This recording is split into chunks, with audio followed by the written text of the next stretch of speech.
Hello everyone, welcome to GATE academy plus. मैं हूं खोमेश साहू और आप मेरे साथ पढ़ रहे हैं इंजीनियरिंग मैकेनिक्स। ओके, चलिए आज मैं इस सब्जेक्ट का सेकंड मॉड्यूल स्टार्ट करने जा रहा हूं, that is nothing but the coplanar concurrent force system. Right, क्या होता है कोप्लेनर कंकरेंट फोर्स सिस्टम, हमने ऑलरेडी डिस्कस किया हुआ है in the last lecture. Okay, तो चलिए इस मॉड्यूल को मैं फर्स्ट टॉपिक स्टार्ट करने जा रहा हूं, that is nothing but the resultant force. Okay, so let start with the resultant force. Okay, अभी तक हमने क्या होता है फोर्स, क्या होता है फोर्स का सिस्टम और कितने टाइप के फोर्स सिस्टम पॉसिबिलिटी हो सकते हैं और किस टाइप के फोर्स सिस्टम पॉसिबिलिटी नहीं हो सकते हैं, इसके बारे में हमने डिस्कस किया हुआ है। राइट, तो ये रिजल्टेंट फोर्स क्या होगा, क्या होता है रिजल्टेंट फोर्स। राइट, तो इस रिजल्टेंट फोर्स को समझने के लिए डियर मैं यहाँ पास एक कोप्लेनर कंकरेंट फोर्सेस का सिस्टम लिया हूं, जिसमें आप देख पा रहे होंगे this is the rigid plane body, और इस रिजिड प्लेन बॉडी में आप देखेंगे number of concurrent forces act कर रहे हैं। Right, force F1, force F2, force F3, force F4 और force F5।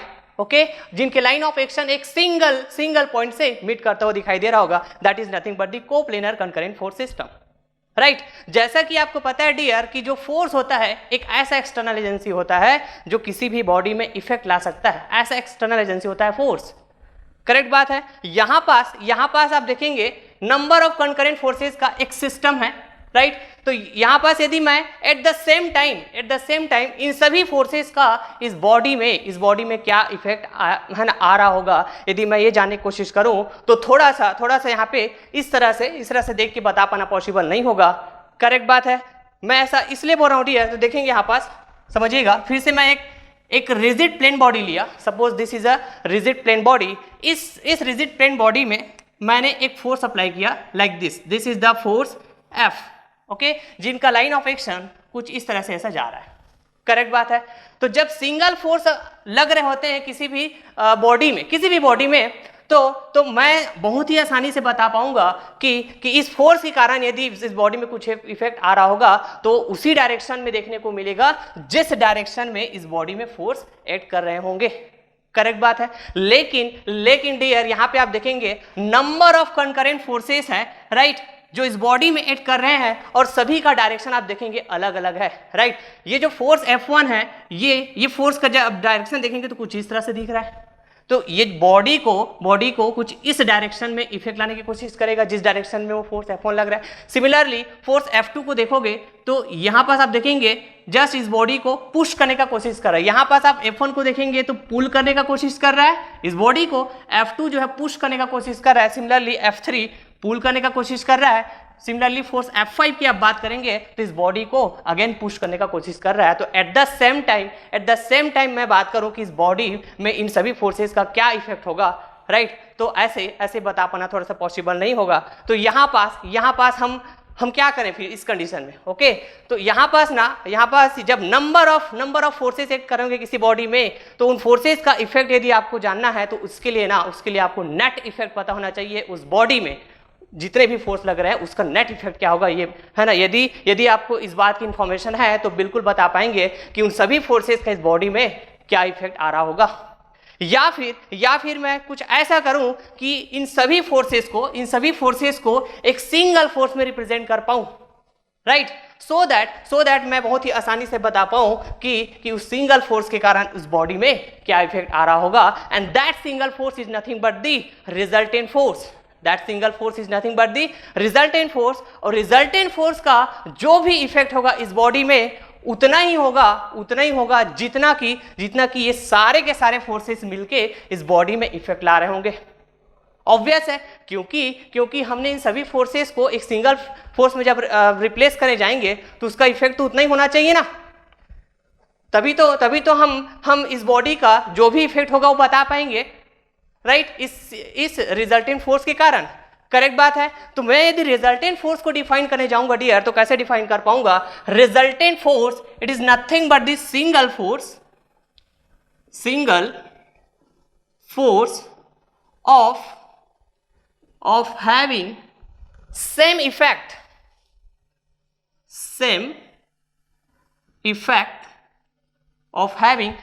Effect on the body as that of all the forces the forces, all the forces acting on the same body, क्या यही बात समझाया क्या मैंने अभी? Okay, resultant force एक ऐसा सिंगल फोर्स होने वाला है डियर, राइट, जिसका इफेक्ट उस बॉडी में उतना ही होगा जितना इफेक्ट सभी के सभी फोर्सेस मिलके इस बॉडी में ला रहे होंगे। करेक्ट बात है? ओके, अब यहाँ पास आपका क्वेश्चन ये होगा कि हमने सभी फोर्सेस को एक सिंगल फोर्स में रिप्रेजेंट कर दिया, that is nothing but the resultant force, right. तो ये जो रिजल्टेंट फोर्स है वो ये कहाँ पास एक्ट करेगा? इस बॉडी में, राइट। ये जो रिजल्टेंट फोर्स है वो कहाँ पास एक्ट करेगा? इस बॉडी में, राइट। तो इसको यदि मैं जानने की कोशिश करूं तो मेरे को डियर प्रॉपर इंफॉर्मेशन होना चाहिए कि ये जो रिजल्टेंट फोर्स का लोकेशन है इस बॉडी में वो कहां पास है। दैट मीन्स इस रिजल्टेंट फोर्स का लाइन ऑफ एक्शन किसी रिफरेंस एक्सिस के रेस्पेक्ट में कितना एंगल बनाता हुआ एक्ट कर रहा है। यदि इस बात की मेरे को इंफॉर्मेशन है तो मैं बिल्कुल बता पाऊंगा कि इस रिजल्टेंट फोर्स का इस बॉडी में लोकेशन कहां पास है। करेक्ट बात है? तो चलिए मैं यहां पर मान के चलता हूं कि इस बॉडी में जो भी नेट इफेक्ट आ रहा होगा, राइट, जो नेट इफेक्ट कौन बताएगा? Resultant force, right. इस रिजल्टेंट फोर्स का लोकेशन सपोज दैट मैं यहां पे मान के चल रहा हूं कुछ इस तरह से इसका लोकेशन है, this is the resultant force R. Correct बात है? अब यहां पास एक इंपॉर्टेंट चीज ये भी होगा, देखिएगा कि जितने भी फोर्सेस इस बॉडी में एक्ट कर रहे थे, करेक्ट, एक सिंगल पॉइंट में एक्ट कर रहे थे, उनके लाइन ऑफ एक्शन, राइट, तो इस रिजल्टेंट फोर्स का भी लाइन ऑफ एक्शन उसी पॉइंट से पास होता हुआ दिखाई दे रहा है क्या?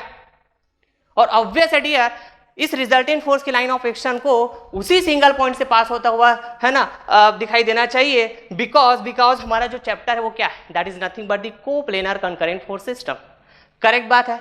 अब यहां पास इस रिजल्टेंट फोर्स की लोकेशन को तो मैंने मान के चला हुआ है, राइट। इसको ऐसा मैं मान के इसलिए बताया सो दैट मैं आपको ये बता पाऊं कि ये जो रिजल्टेंट फोर्स का लाइन ऑफ एक्शन है वो इसी सिंगल पॉइंट से पास होना चाहिए, जितने भी फोर्सेस जो इस पॉइंट से, इसी सिंगल पॉइंट से पास हो रहे थे। करेक्ट बात है? अब इस रिजल्टेंट फोर्स का, राइट, इस रिजल्टेंट फोर्स का मैग्नीट्यूड कितना होगा और इसका जो डायरेक्शन है वो क्या होगा? डायरेक्शन दैट मीन्स उस रिजल्टेंट फोर्स के लाइन ऑफ एक्शन का लोकेशन किसी रेफरेंस एक्सिस के रेस्पेक्ट में। करेक्ट बात है? तो इनको जानने के लिए, राइट, इनको फाइंड आउट करने के लिए इस रिजल्टेंट फोर्स के मैग्नीट्यूड को और एज वेल एज डायरेक्शन को, करेक्ट बात है, हमारे पास ना डिफरेंट मेथड्स है। ओके, डिफरेंट मेथड्स है डियर, जिनके थ्रू हम बता पाएंगे कि किसी भी कोप्लेनर कंकरेंट फोर्स सिस्टम का जो रिजल्टेंट फोर्स होता है उसका मैग्नीट्यूड कितना होगा और उसका डायरेक्शन जो है क्या होगा। दैट मीन्स एंगल क्या होगा किसी भी रेफरेंस एक्सिस के रेस्पेक्ट में उस रिजल्टेंट फोर्स के लाइन ऑफ एक्शन का, राइट। तो चलिए उन डिफरेंट मेथड्स के सीरीज में हम फर्स्ट मेथड स्टार्ट करते हैं, that is nothing but the law of parallelogram. Okay, so let's start with the law of parallelogram. What is the law of parallelogram? Okay, discuss करते हैं law of parallelogram क्या होता है। Okay, तो ये जो लॉ ऑफ पैरेललोग्राम है वो कंकरेंट फोर्सेस आपको जब गिवन रहेंगे तो उसके जब रिजल्टेंट फोर्स की फाइंड आउट करने की बात होती है तब हम वहाँ पे लॉ ऑफ पैरेललोग्राम यूज करते हैं। बट इस लॉ ऑफ पैरेललोग्राम को यूज करने से पहले, है ना, जो कंडीशन है वो सेटिस्फाइड होना चाहिए। और कंडीशन क्या होता है कि this method is used to find the resultant. This method is used to find the resultant force of two concurrent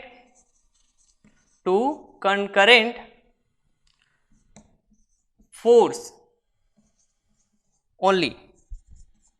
okay, वैसे तो आपके नंबर ऑफ कंकरेंट फोर्सेस हो सकते हैं जो किसी एक पर्टिकुलर पॉइंट में, बॉडी के किसी पर्टिकुलर पॉइंट में एक्ट कर रहे होंगे, है ना, और उसका रिजल्टेंट फोर्स आप फाइंड कर सकते हैं। बट हम लॉ ऑफ पैरेललोग्राम जब यूज करने जाएंगे रिजल्टेंट फाइंड आउट करने के लिए, तो कंडीशन इज दैट कि आप जो है इस लॉ ऑफ पैरेललोग्राम को यूज करके सिर्फ और सिर्फ जब दो कंकरेंट फोर्स आपको दिए रहेंगे और उसका रिजल्टेंट फाइंड आउट करने के लिए बोले जाएंगे, तो आप इस लॉ ऑफ पैरेललोग्राम की हेल्प से उसका रिजल्टेंट फाइंड आउट कर पाएंगे। Okay, so according to law of parallelogram, if the two forces, let's suppose this is the force F1 and this is the force F2, are acting at a point, suppose this point is A, on a rigid body. This is the rigid body, this is the rigid body. Okay, so if two forces are acting at a point on a rigid body are represented in magnitude as well as direction.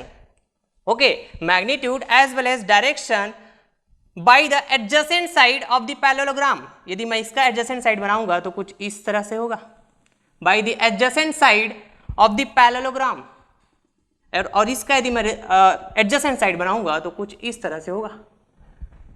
Okay, so if the two forces are acting at a point on a rigid body are represented in magnitude as well as direction by the adjacent side of this parallelogram.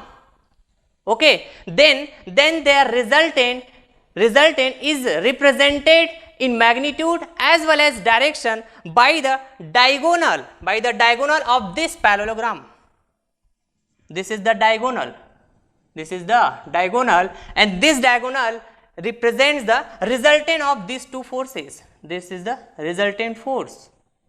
Okay, so this is the law of parallelogram. Law of parallelogram क्या बोलते हैं कि जब भी कोई दो forces एक rigid body की किसी पॉइंट में एक्ट कर रहे होंगे, ओके, तो उन दो फोर्सेस का जो मैग्नीट्यूड और जो डायरेक्शन है वो पैरेललोग्राम के जो एडजेसेंट साइड होंगे, इन दोनों साइड्स के जो एडजेसेंट साइड्स होंगे वो रिप्रेजेंट करेगा इनके मैग्नीट्यूड और डायरेक्शन को, करेक्ट। और जब पैरेललोग्राम ड्रॉ हो जाएगा तो उसका जो डायगोनल होगा वो डायगोनल है ना इन दोनों फोर्सेस के रिजल्टेंट को रिप्रेजेंट करेगा।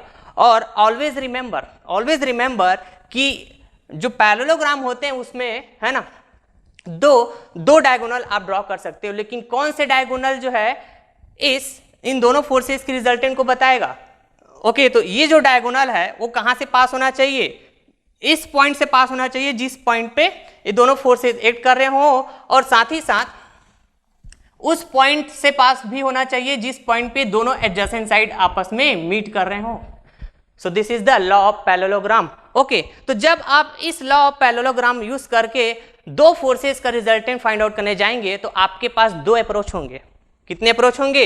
दो अप्रोच होंगे। First is graphical approach. Okay, first is graphical approach,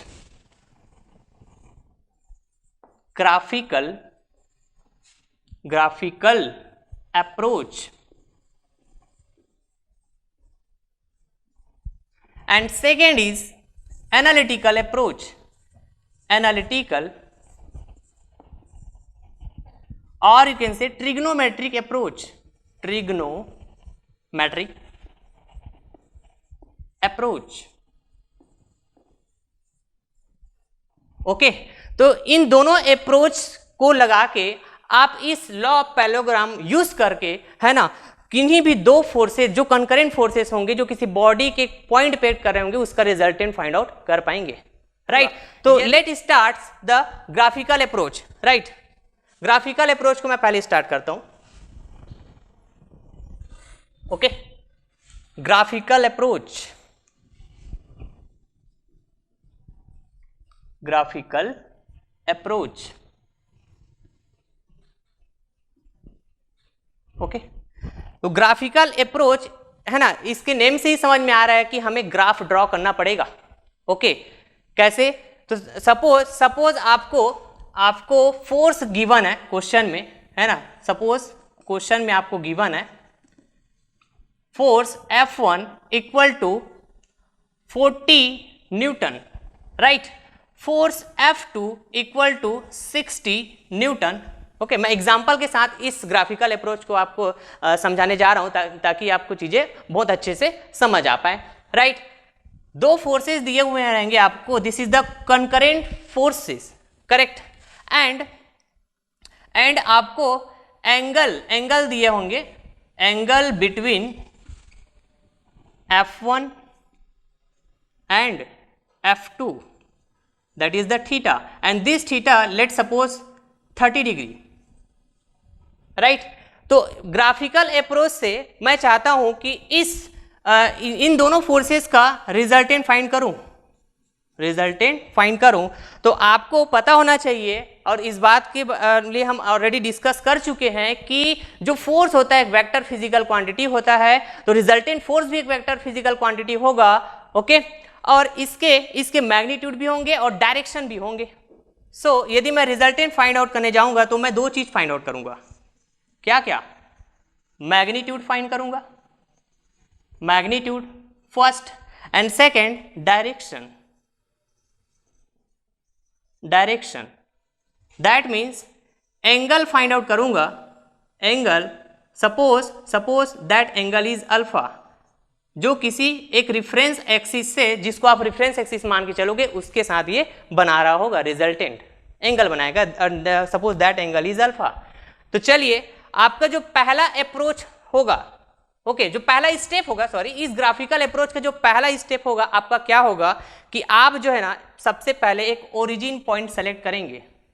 this is the origin point, and this origin point is nothing but the point at which two forces are acting. जैसे कि आप यहां पे देख पा रहे हैं, इस लॉ ऑफ पैरेललोग्राम में देखेंगे ये जो पॉइंट ए है ना, यहां पे एक ओरिजिन पॉइंट की तरह एक्ट कर रहे हैं, करेक्ट। तो यहां पे ये जो ओरिजिन पॉइंट सेलेक्ट किया हूं मैं, this is also the origin point, this is the first step, correct. Origin point select किया, that is suppose A, this is origin point A, correct. अब यहां पे सिंस मेरे को ग्राफ ड्रॉ करना पड़ेगा, और आपको लॉ ऑफ पैरेललोग्राम से ये पता चल गया है कि जो फोर्सेस होते हैं उनको हम पैरेललोग्राम के साइड से रिप्रेजेंट करते हैं। पैरेललोग्राम के जो साइड होंगे ना, वो उन फोर्सेस के मैग्नीट्यूड को बताएंगे। तो यहाँ पे फोर्सेस के जो मैग्नीट्यूड है आपको पता है 40 न्यूटन और 60 न्यूटन, और इसको यदि मैं ग्राफ में ड्रॉ करने जाऊंगा तो I need some scale, okay, क्योंकि मेरे पास जो स्केल होगा वो न्यूटन में तो नहीं होगा, मेरे पास जो स्केल होगा वो जनरली सेंटीमीटर में होने वाले हैं। तो मैं यहाँ पे मैं अपने सुटेबिलिटी के अकॉर्डिंग एक सुटेबल स्केल लूंगा, राइट। सपोज सुटेबल स्केल मेरा क्या है, suitable scale, correct. 1 newton equals to let ना, सपोज करूं let 1 newton equal to 0.1 centimetre, this is my suitable scale, correct. अब मैं आसानी से इन फोर्सेस को मैं ड्रॉ कर पाऊंगा, कैसे? तो चलिए, यदि 1 न्यूटन इक्वल टू 0.1 सेंटीमीटर है तो 40 न्यूटन इक्वल टू क्या होगा? 40 newton equal to 40 into 0.1, that means 4 centimeter, correct? And 60 Newton equal to 60 into 0.1 equal to 6 centimeter, right? अब मेरे को सेंटीमीटर में इन फोर्सेस का वैल्यू पता चल गया है, तो मैं अब आसानी से इसको ड्रॉ कर पाऊंगा ग्राफ में। कैसे?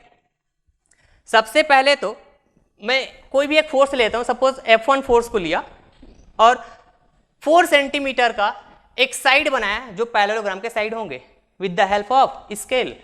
तो चलिए, this is the force F1, this is the force F1, correct. अब मेरे को यहाँ पे ये भी चीज पता हुआ है कि दोनों फोर्सेस के बीच कितना एंगल है, 30 डिग्री है क्या? ओके, तो इस फोर्स F1 जो एक पैरेललोग्राम का साइड है ना, इस साइड से 30 डिग्री पे एक और फोर्स मैंने ड्रॉ किया, और कितने सेंटीमीटर का होना चाहिए? 6 सेंटीमीटर का होना चाहिए। तो इससे बड़ा ही होगा ये। This is the force F2, correct. अब इनके एडजेसेंट साइड को आपस में यदि आप मिला देते हो तो दैट फॉर्म्स एन पैरेललोग्राम। ये एक पैरेललोग्राम फॉर्म करेगा क्या? इस फोर्स F2 का जो एडजेसेंट है, ये जो रेड कलर से मैंने बनाया हुआ है, ये F2 का एडजेसेंट साइड है, ओके। और ये F1 का भी एडजेसेंट साइड में यदि ड्रॉ करूंगा तो कुछ इस तरह से मिलेगा आपको, and this is the point of intersection of adjacent side. Okay, suppose this is A, so this is B and this is C and this is D. ये एक पैरेललोग्राम आपको मिल गया, राइट. अब मेरे को रिजल्टेंट फाइंड आउट करना है. Resultant, तो रिजल्टेंट का सबसे पहले मैं मैग्नीट्यूड फाइंड आउट करने जाऊंगा. मैग्नीट्यूड फाइंड आउट करने जाऊंगा तो उसके लिए मेरे को डायगोनल चाहिए होगा इस पैरेललोग्राम का. और मैं आपको यहाँ पे बताया हुआ था, आप है ना, कि ये जो डायगोनल है पैरेललोग्राम का, वो कहां से पास होना चाहिए? जिस पॉइंट में दोनों फोर्स एक्ट कर रहे हैं. ओके, और साथ ही साथ जिस पॉइंट में दोनों एडजेसेंट साइड मीट कर रहे हैं. ओके, तो इन दोनों पॉइंट को यदि आप ज्वाइंट कर देते हैं तो आपको इस पैरेललोग्राम का डायगोनल मिल जाएगा. पैरेललोग्राम का डायगोनल मिल जाएगा. This is the resultant force.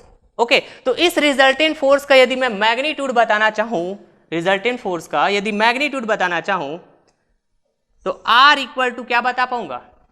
A और C, AC का जो लेंथ होगा, ओके, इस AC डायगोनल का जो लेंथ होगा वही रिजल्टेंट का मैग्नीट्यूड होगा. ओके, इस स्टेटमेंट में ही हमने देखे थे. लॉ ऑफ पैरेललोग्राम की स्टेटमेंट क्या कहता है कि जो रिजल्टेंट का पैरेललोग्राम का जो डायगोनल होगा वो रिजल्टेंट के मैग्नीट्यूड को, है ना, रिप्रेजेंट करेगा. तो यहां पे जो डायगोनल है देखेंगे आप AC, राइट. तो आपके पास स्केल होगा, आप उस स्केल से AC को मेजर करेंगे. सपोज आपको 4.5 सेंटीमीटर का लेंथ मिला, that is AC equal to 4.5 centimetre. Since force का जो यूनिट होता है न्यूटन में होता है ना, हम न्यूटन में मेजर करते हैं फोर्स को. तो आप इधर फिर से आइए, देखिए यहाँ पे स्केल लेके रखा हुआ है मैंने, है ना.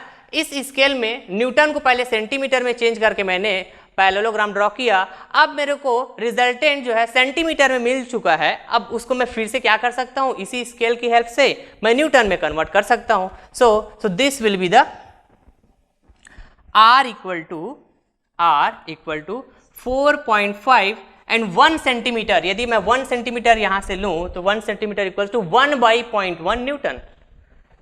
This is 1/0.1. ओके, तो this value will be in newton. So R equal to 45 newton. This is the resultant force. और इस रिजल्टेंट फोर्स का ये क्या हुआ? मैग्नीट्यूड. करेक्ट. अब मेरे को क्या चाहिए? मैग्नीट्यूड फाइंड आउट कर लिया. अब डायरेक्शन फाइंड आउट करना है. तो डायरेक्शन के लिए मैंने पहले से ही बताया आपको कि आपको रिफरेंस एक्सिस चूज करना पड़ेगा. ओके, सपोज मैं यहां पे एक हॉरिजॉन्टल एक्सिस लिया. This is the horizontal axis. Okay, this is the horizontal axis, that is x axis, and this is the vertical axis, and vertical axis that is y axis, right. तो मैं चाहूं तो इस resultant जो यहां पे दिख रहे होंगे, है ना, इसी लाइन ऑफ एक्शन में रिजल्टेंट एक्ट करेंगे, है ना. जो पैरेललोग्राम का डायगोनल है ना, उसी के लाइन के अलोंग, उसी डायगोनल लाइन के अलोंग ये जो रिजल्टेंट है वो एक्ट करेंगे. अब इसका मैं लोकेशन बताना चाहूंगा तो मेरे को एक रिफरेंस एक्सिस लेना पड़ेगा. और वो जो रिफरेंस एक्सिस है वो आपकी चॉइस है कि आप है ना, ये हॉरिजॉन्टल एक्सिस को रिफरेंस एक्सिस की तरह लेते हैं कि इस वर्टिकल एक्सिस को. तो मैं यहाँ पे हॉरिजॉन्टल एक्सिस को रिफरेंस एक्सिस मान के चल रहा हूं. This is the reference axis. Okay, अब इस रिफरेंस एक्सिस से मैं इस R का रिजल्टेंट का लोकेशन देखना चाहूं तो कैसे बता पाऊंगा? ऐसे जा रहा हूं क्या मैं? काउंटर क्लॉकवाइज जा रहा हूं तो इस R का लोकेशन मेरे को मिल रहा है. Suppose this angle is alpha. This angle is alpha. अब इस अल्फा की वैल्यू को आप कैसे फाइंड आउट करेंगे? तो आपके पास प्रोटेक्टर होगा, राइट. प्रोटेक्टर कैसे रहता है आपके पास? This is the protractor, correct. This is 0 180 and this is 180 0. इस तरह से ऐसे है ना, इसमें एंगल्स रहते हैं काफ़ी सारे, राइट। तो आप इस अल्फा को मेजर करने जाएंगे तो देखें, ध्यान दीजिएगा, इसको कैसे मेजर करोगे, this centre point of the protractor, okay, इसको आप जो है इस पॉइंट पे कोइंसाइड कराएंगे और इसका जो बेस है, देखेंगे इस प्रोटेक्टर का बेस है ये इस हॉरिजॉन्टल लाइन से ऐसे कोइंसाइड करना चाहिए, ओके। तो फिर आप देखेंगे ऐसे जब इसको यहाँ पे आप देखेंगे इस एंगल को प्रोटेक्टर की हेल्प से, तो आपको ये अल्फा की वैल्यू कुछ दिखेगी। सपोज आपको अल्फा की वैल्यू जो मिल रही है वो क्या मिल रहा है, alpha equal to 35, alpha equal to 35, sorry 45 ले लेता हूं मैं, कुछ भी हो सकता है, मैं यहाँ पे है ना मान के चल रहा हूं कि ये जो एंगल है सपोज आपको 45 डिग्री मिल रहा है, कहां से, इस हॉरिजॉन्टल एक्सिस एक्स एक्सिस से, राइट। तो आप क्या बताएंगे यहाँ पे, प्रॉपर मेंशन करेंगे with respect to positive X axis, positive X axis, right, in counter clockwise direction, in counter clockwise direction आपको ऐसे प्रॉपर मेंशन करना होगा कि आपने इस जो आर का लोकेशन अल्फा बताया हुआ है, ओके, आपने किस रिफरेंस एक्सिस के रिस्पेक्ट में लिया हुआ है और किस डायरेक्शन में आपने उसको मेजर किया हुआ है। तो आपने इस पॉजिटिव एक्स एक्सिस को रेफरेंस एक्सिस मानकर, है ना, काउंटर क्लॉकवाइज गए तो आपको इस अल्फा की वैल्यू कितने मिली, 45 डिग्री। तो इस तरह से आपने रिजल्टेंट का मैग्नीट्यूड फाइंड आउट किया और डायरेक्शन भी फाइंड आउट किया, that means angle find out किया with the help of graphical approach, right. तो चलिए अब बात करते हैं हम लोग इसी लॉ ऑफ पैरेललोग्राम का एनालिटिकल अप्रोच। एनालिटिकली हम पैरेललोग्राम लॉ यूज करके कैसे दो फोर्सेस का रिजल्टेंट फाइंड आउट कर सकते हैं, right. So let start analytical approach of the parallelogram law. Law of parallelogram का एनालिटिकल और ट्रिग्नोमेट्रिक अप्रोच क्या होगा, चलिए डिस्कस करते हैं। यहाँ भी हम एक पैरेललोग्राम ड्रॉ करेंगे जब भी आपको दो फोर्सेस दिए रहेंगे एक पर्टिकुलर पॉइंट में ऐड कर रहे हैं किसी बॉडी में, राइट। तो आप एक रफली ड्रॉ करेंगे, जैसे हम ग्राफिकल अप्रोच में स्केल की हेल्प लेकर हम पैरेललोग्राम ड्रॉ कर रहे थे, यहाँ पे हमें स्केल की नीड नहीं पड़ेगी, हम यहाँ पे एक रफली ड्रॉ करेंगे एक पैरेललोग्राम। सपोज आपको ये फोर्स F1 और F2 दिया हुआ है जिनके बीच का एंगल क्या है, थीटा है, राइट।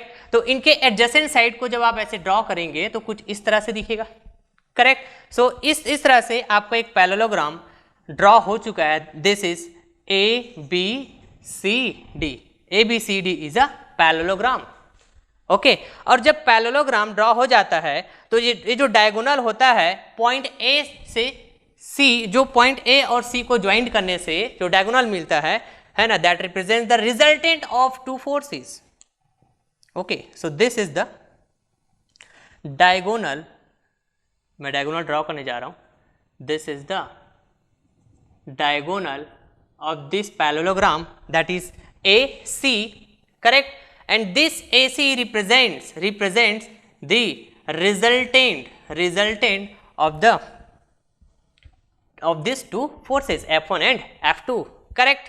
अब इस रिजल्टेंट फोर्स का, करेक्ट, मैं क्या क्या फाइंड आउट करूंगा, सबसे पहला मैं फाइंड आउट करूंगा मैग्नीट्यूड एंड दूसरा direction, that means angle. Suppose that angle is alpha, correct, जो एक रेफरेंस एक्सिस से बन रहा होगा रिजल्टेंट फोर्स का लोकेशन, करेक्ट। तो पहले मैं मैग्नीट्यूड फाइंड आउट करता हूं, फिर मैं फाइंड आउट करूंगा क्या बोलते हैं इस रिजल्टेंट का direction, that means angle, correct. तो देखेंगे जब मैं मैग्नीट्यूड फाइंड आउट करने जाऊंगा तो इसको मैं कैसे फाइंड आउट करूंगा, देखेंगे यहाँ पे, राइट, ट्रिग्नोमेट्रिक सॉल्व करेंगे। इस फोर्स F1 के लाइन ऑफ एक्शन को मैंने इधर आगे बढ़ा दिया ऐसा, सपोज ये कुछ इस तरह से आगे जाएगा, एक्सटेंड करेंगे आप इसको तो कुछ इस तरह से एक्सटेंड होगा, करेक्ट। और इस पॉइंट C से मैंने एक परपेंडिकुलर लाइन डाला, करेक्ट, इस फोर्स F1 के लाइन ऑफ एक्शन की एक परपेंडिकुलर लाइन डाला इस पॉइंट C से, this is the 90 degree, correct. तो यहाँ पे मैंने इसको नाम दे देता हूँ, this is point E, correct. अभी जो एडजेसेंट साइड होते हैं पैरेललोग्राम के, वो फोर्स को रिप्रेजेंट करता है, फोर्स के मैग्नीट्यूड को रिप्रेजेंट करता है। तो यहाँ पे आप देखेंगे ये जो फोर्स F2 है इसका एडजेसेंट साइड ये है क्या, सो this will become F2, correct. और इस F1 का जो एडजेसेंट साइड है ये BC है क्या, right, so BC represents the magnitude of F1, right. If this angle is theta, so this angle is also theta, correct होगा। अब यहाँ पास देखेंगे इस ट्राइंगल CDE में, यदि मैं CE का लेंथ क्या होगा ये पता करूं तो मैं बिल्कुल पता कर पाऊंगा, this is the right angle triangle CDE, okay. तो दिस इज द, है ना, थीटा के सामने वाला परपेंडिकुलर, तो परपेंडिकुलर की वैल्यू यदि मैं बताना चाहूँ, okay, so this is hypotenuse, this is base and this is perpendicular, तो this perpendicular will be F2 sin theta and this is the base, this base will be equal to F2 cos theta, correct. और यहां से A से D यदि मैं बात करूं तो इस डिस्टेंस को मैं क्या बोलने वाला हूं, A से D, this is the force F1, so that is F1, correct. अब चलिए हम इस रिजल्टेंट का मैग्नीट्यूड फाइंड करते हैं, ओके। कैसे फाइंड आउट करेंगे, तो इस ट्रिग्नोमेट्री के हेल्प से, सपोज मैं यहाँ पे एक ट्राइंगल ACE लिया, ACE जो एक राइट एंगल ट्राइंगल हो रहे हैं क्या, ओके। तो यहाँ पे देखिए from right angle triangle ACE,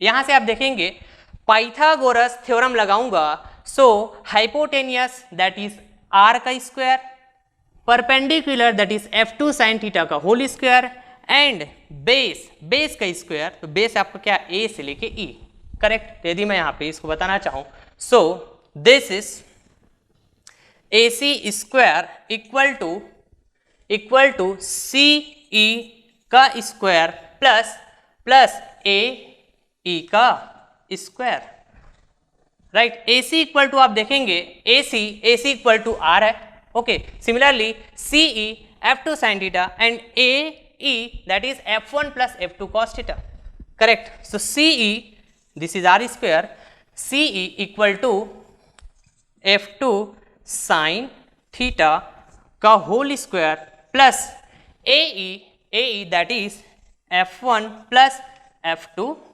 cos theta का होल स्क्वायर, करेक्ट। अब यहाँ पे इसको मैं सिंप्लीफाई करूंगा तो कैसे होगा, देखिएगा आप, F2 का square sine square theta plus, and this is school level mathematics formula, simply A plus B का whole square, that means A square plus B square plus 2AB, correct. तो यहाँ पे आप देखेंगे F square F1 square plus F2 square cos square theta, correct, then 2F1 F2 cos theta, correct बात है। आगे चलता हूं मैं, R स्क्वायर इक्वल टू, यहां पे आप देखेंगे F2 स्क्वायर और F2 स्क्वायर दोनों को कॉमन लिया, बचेगा यहां पे sign square theta plus cos square theta, correct. फिर यहां बचेगा F1 plus 2F1 F2 cos theta, समझ आई यहां पर, करेक्ट। अब यदि मैं यहां पास देखूं, so this sine square theta plus cos square theta will be how much, this is equal to 1, और 1 का F स्क्वायर के साथ मल्टीप्लाई करेंगे तो आपको मिलेगा एफ स्क्वायर। तो फाइनली यदि मैं आर स्क्वायर की वैल्यू बताऊं तो क्या मिलने वाला है आपके पास, देखेंगे this R square equal to, यहां से आगे देखेंगे तो R square equal to f1 square plus f2 square plus 2f1 f2 cos theta. R square की वैल्यू, सिंस मेरे को किसकी वैल्यू चाहिए, आर की वैल्यू चाहिए, तो इस स्क्वायर को इधर ले आऊंगा तो स्क्वायर रूट में आ जाएगा। सो मेरे को रिजल्टेंट का मैग्नीट्यूड पता है ना चल जाएगा, that is the R equal to root over f1 square plus f2 square plus 2f1 f2 cos theta. So this is the magnitude of resultant. This is the magnitude of resultant force. Magnitude. Correct, हमने magnitude find out कर लिया। अब हम बात करते हैं direction की, okay, angle की बात करते हैं कि ये जो रिजल्टेंट आर है वो किस एंगल में, ओके, उसका जो लोकेशन है किस एंगल में एक्ट कर रहे होंगे। तो जब हम एंगल की बात करते हैं तो हमें एक रिफरेंस एक्सिस चाहिए होता है, राइट। तो यहां पे आप देखेंगे मैंने दो तरह का एक्सिस लेके रखा हुआ है, यहां पे देखेंगे this is the horizontal axis, X axis, correct, and this is the vertical axis y axis, correct. This side is positive x axis, this side is negative x axis, this side is positive y axis and this side is negative y axis, correct. तो suppose जैसे कि मैंने graphical approach में reference axis positive X axis को लिया हुआ था, तो यहां भी मैं ये मान के चल रहा हूं this is the reference axis, और यहीं से मैं रिजल्टेंट को मेजर करने वाला हूं, रिजल्टेंट की लोकेशन को मेजर करने वाला हूं in terms of angle, okay. तो देखेंगे दिस इज द रिजल्टेंट और ये मेरा रेफरेंस एक्सिस है, किधर जाना पड़ेगा, काउंटर क्लॉकवाइज डायरेक्शन, करेक्ट। तो suppose this angle is alpha, जैसे कि मैंने लास्ट क्लास में भी ऐसा मान के चला हुआ था कि रिजल्टेंट का जो लोकेशन था, जो डायरेक्शन था वो अल्फा था, करेक्ट। तो इस अल्फा को मैं कैसे फाइंड आउट करूंगा, करेक्ट, इस अल्फा को मैं कैसे फाइंड आउट करूंगा। तो देखेंगे यहां पे मैं दो एंगल और मान के चल रहा हूं, कौन कौन सा देखेंगे। ये जो f1 का लाइन ऑफ एक्शन है, ओके, इसके साथ सपोज ये जो रिजल्टेंट है वो बीटा बना रहा है, आई बात समझ में। और ये जो f1, यही f1 का जो लाइन ऑफ एक्शन इधर ऐसे जा रहा है वो इस रिफरेंस एक्सिस के साथ क्या बना रहा है, बीटा बना रहा है, सॉरी गामा, क्या बना रहा है, गामा बना रहा है। दिस इज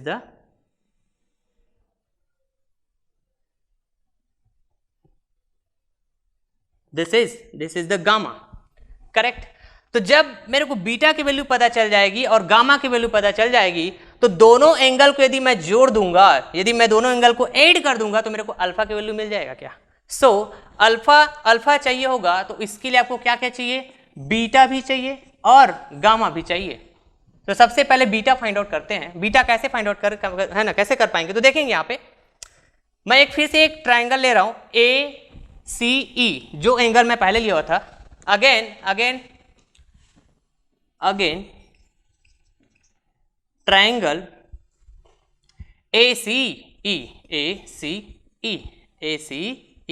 यहां पे बात करता हूं मैं टेन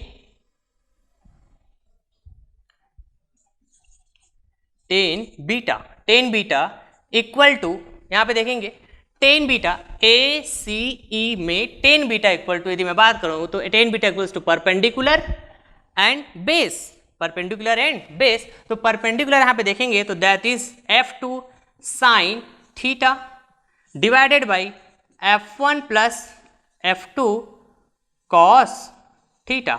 और इस बीटा की वैल्यू को यदि मैं बताना चाहूं तो कैसे बताएंगे आप, tan inverse F2 sine theta divided by F1 plus F2 cos theta.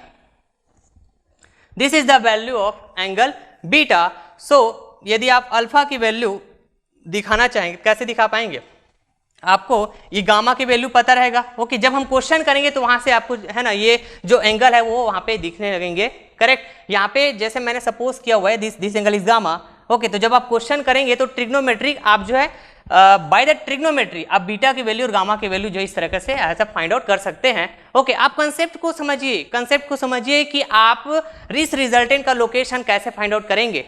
तो जिस तरह से यहाँ पे आप देख पा रहे होंगे ये जो अल्फा है वो रिजल्टेंट का लोकेशन को बता रहा है। यदि मैं reference axis positive X axis को लेता हूं तो, और इस अल्फा की वैल्यू फाइंड आउट करने के लिए मेरे को बीटा चाहिए और एक गामा चाहिए। बीटा और गामा, बीटा की वैल्यू पता चल गया और गामा की वैल्यू यदि आपको क्वेश्चन में दिए रहेंगे या फिर ट्रिग्नोमेट्री से बाय द ट्रिग्नोमेट्री इसको मेजर कर लेते हैं। ओके, तो आप इस अल्फा की वैल्यू को बता पाएंगे। Right, so this is the direction, this is the direction. Okay, तो एनालिटिकली यदि हम देखें तो यहां से भी हम इस रिजल्टेंट का, दो फोर्सेस के रिजल्टेंट फोर्स का मैग्नीट्यूड भी बता पाए और डायरेक्शन भी बता पाए। करेक्ट, और यहां पे ध्यान देने वाली बात होगी, देखेंगे ये जो रिजल्टेंट फोर्स है, आप कई सारे बुक में आप देखेंगे है ना, कुछ बुक्स में ना ये जो साइन पॉजिटिव लिया हूं मैं +2f1 f2 cos थीटा, ये आपको माइनस में दिखेंगे। किस में दिखेंगे? माइनस में। So no need to worry about it, because वो वही चीज है, सिंप्लीफाई करोगे तो ये आपको यही फार्मूला मिलने वाला। फिर भी मैं आपके डाउट को क्लियर करने के लिए यहां पे बताना चाहूंगा कि है ना, यहां पे देखेंगे नोट लिख दे रहा हूं मैं, note this R will B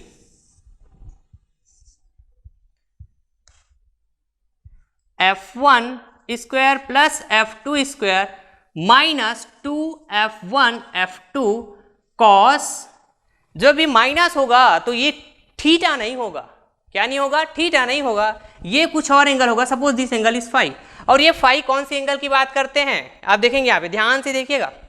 this angle is, this phi angle is nothing but this angle, this is the phi angle. Correct, ये जब इस एंगल यहां पर भी देखोगे आप, ये फोर्स F1 है, इसके एडजेसेंट साइड F2 इधर लाया। ओके, तो ये भी दो फोर्सेस के ही एंगल को बता रहे हैं, दो फोर्सेस के बीच के एंगल को बता रहे हैं।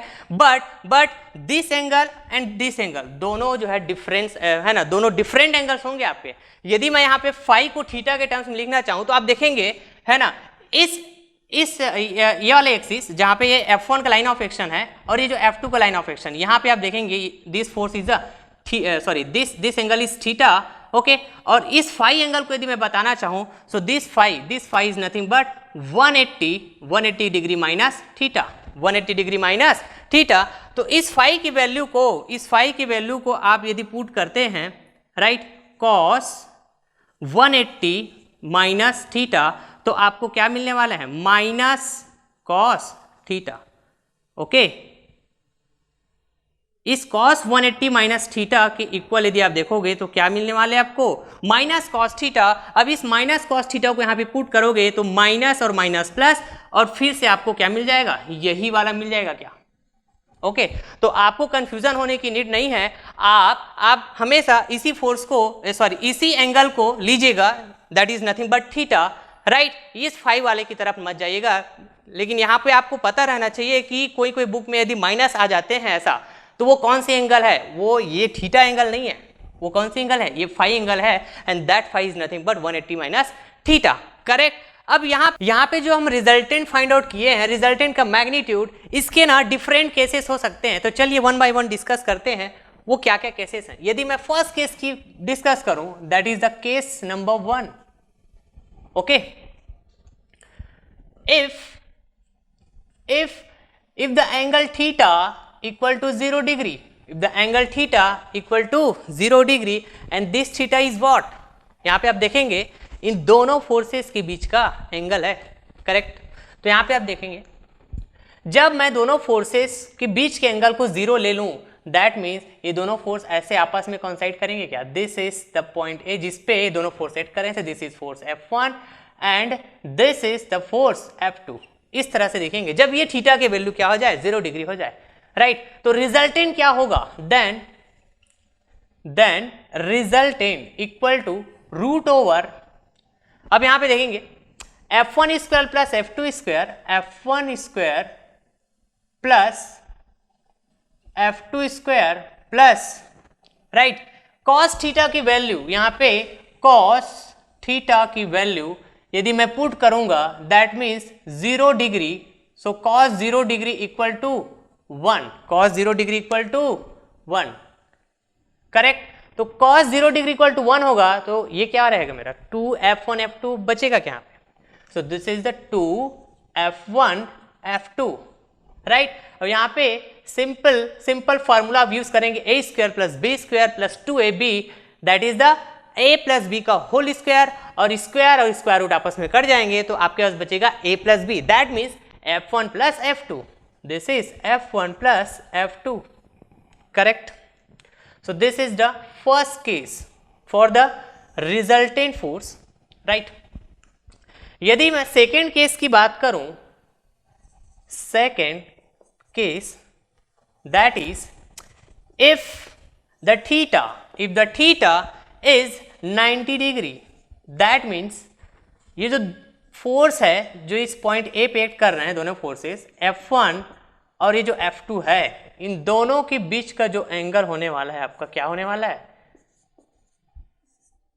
Theta equal to 90 degree. तो कुछ इस तरह से एक्ट करेंगे फिर ये जब 90 डिग्री हो जाएंगे, करेक्ट। तो रिजल्टेंट क्या होगा, रिजल्टेंट, तो यहां पे फिर से देखिएगा, जब मैं थीटा की वैल्यू यहां पे 90 डिग्री पुट करूंगा तो cos 90 क्या होता है, cos 90 equal to cos 90 degree equal to 0, ये पता है अपने को। तो cos 90 यहां पे मैं पुट करूंगा तो 0, so this term will be 0, मेरे पास बचेगा सिर्फ root over f1 square plus f2 square, correct. So this is the second case for the resultant force, correct. अब यहां पे case number third, okay, this is the case number third, correct। if theta equal to 0 degree देखे, 90 degree देखे, अब मैं बात करता हूं जो theta is 180 degree, that means ये जो दोनों फोर्स है बिल्कुल एक दूसरे के क्या हो जाएंगे, अपोजिट हो जाएंगे, करेक्ट। किस तरह से होंगे, opposite. If this force is F1, this is point A, so this will become force F2, और दोनों के बीच का जो एंगल है वो कितना हो जाएगा 180 डिग्री, और cos 180 डिग्री की मैं बात करूं, cos 180 डिग्री की बात करूं तो क्या हो जाता है -1, cos 180 डिग्री इक्वल टू -1। अब इस -1 को मैं यहां पे पुट करूंगा तो मेरे को क्या मिलने वाला है, -2f1 f2 हो जाएगा क्या ये, करेक्ट। तो f1 square plus f2 square minus 2f1 f2 क्या हो जाएगा, f1 माइनस f2 का होल स्क्वायर, और रूट ओवर और स्क्वायर है आपस में कैंसिल हो जाएंगे, तो मेरे पास क्या बचने वाला है यहाँ पे,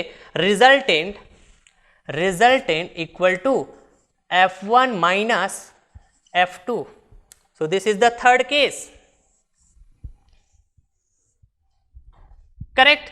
अब यहां पे यदि आपसे कोई पूछे कि दो फोर्सेस का मैक्सिमम रिजल्टेंट फोर्स कितना होगा, या फिर दो फोर्सेस का मिनिमम रिजल्टेंट फोर्स कितना होगा, तो इन्हीं तीन केस में से आपको है ना मैक्सिमम और मिनिमम देखने वाले हैं, राइट। इसमें यदि मैं बात करूंगा तो मैक्सिमम रिजल्टेंट फोर्स क्या होगा, तो this will be the maximum resultant force, that is nothing but F1 plus F2, correct, दोनों फोर्सेस का सम, राइट। यदि मैं मिनिमम फोर्स की बात करूं तो मिनिमम रिजल्टेंट फोर्स की बात करूं that is F1 minus F2, so this will be the minimum resultant force of two concurrent forces, ऐसा भी बोल सकते हो आप, राइट।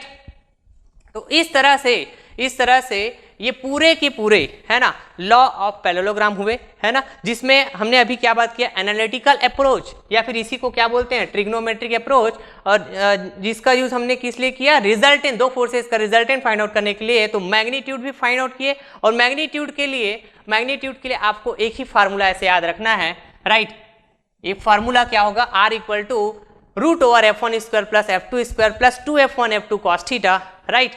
ये फार्मूला आपको याद रखना है, और आपको इसका कंसेप्ट पता होना चाहिए कि आप जो है जब डायरेक्शन फाइंड आउट करने जाएंगे इस रिजल्टेंट का लोकेशन फाइंड आउट करने जाएंगे, that is the alpha, right. उसको आप कैसे फाइंड आउट करेंगे, और आपको रेफरेंस एक्सिस जो है ना, वो आपकी चॉइस है कि आप किस एक्सिस को रेफरेंस एक्सिस चूज करेंगे। बट यदि आप यूनिवर्सिटी के स्टूडेंट हैं, यदि आप सेमेस्टर की एग्जाम दे रहे होंगे, तो आपको यदि पूछे कि रिजल्टेंट क्या होगा, उसका डायरेक्शन क्या होगा, तो आप प्रॉपर ये चीज मेंशन करके बताएंगे कि आपका रेफरेंस एक्सिस क्या है, राइट। और उस एक्सिस के रेस्पेक्ट में आप रिजल्टेंट का लोकेशन जब बताने जा रहे हैं तो क्लॉकवाइज मूवमेंट किए कि काउंटर क्लॉकवाइज मूवमेंट किए, तो इस तरह से आप प्रॉपर मेंशन करके बताएंगे, राइट। और यदि कॉम्पिटिटिव एग्जाम की यदि आप तैयारी कर रहे हैं तो वहां पे आपको ऐसे बताने की नीड नहीं होगी, करेक्ट। यदि आपने एक्स एक्सिस को रेफरेंस माना हुआ है और आपका जो लोकेशन आया हुआ है, एंगल आया हुआ है 30 डिग्री आया हुआ है, राइट, और यदि वो 30 डिग्री ऑप्शन में नहीं है तो जरूर वो ऑप्शन में कितना होना चाहिए, 60 डिग्री होना चाहिए, बिकॉज वो वाई एक्सिस को हो सकता है रेफरेंस एक्सिस लिया होगा। सपोज इसको आप रेफरेंस एक्सिस लेते हैं तो आप कहाँ से मेजर करेंगे, यहाँ से मेजर करेंगे ऐसे। तो चलिए आज की इस लेक्चर को यहीं पे एंड करते हैं, ओके। और नेक्स्ट लेक्चर में हम लॉ ऑफ ट्रायंगल की बात करेंगे, करेक्ट, ओके, थैंक यू।